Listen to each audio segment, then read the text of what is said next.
Polisi ey'Embale yavuniza omusaadha ku bano babasaadha kwala ow'emyaka 27 egy'obukulu nga ni James Namakunyu ono nga mulimi gambago ya mikono wali ku kyalo eky'Ebunashimolo weribukiyenda Embale ng'ono gwe bamuvuniza gwakujja kubebeza bwanazigiri.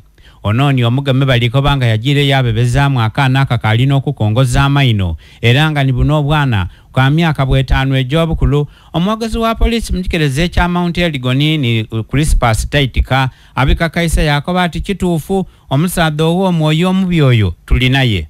Kikoebwa nti bano abaana babiri babalese waka nga bali kuzaana. Then ono suspect James Buti gwetuvuniza okozesa akakisaako ya limbalimba kanakana ak'emyaka 5 n'obuswiti yakatwala mu nnumba ye eyaka defiringire. So tusobole okumufuna era bijja maiso okuboneka nga tukola ku musango guno akaseera konakona abenga asimbibwa mu mbuga d'amateeka ku musango ogw'oku kirakana kanakato yakadiviringa. Ife kyetusaba abantu nti bana abato basainerekebwawo bonka basaine babenga basigalawo kuna abantu abakulu oba oliawo abantu oti ni bano asobola okutaasibwa abaana okubatusaako obulabe.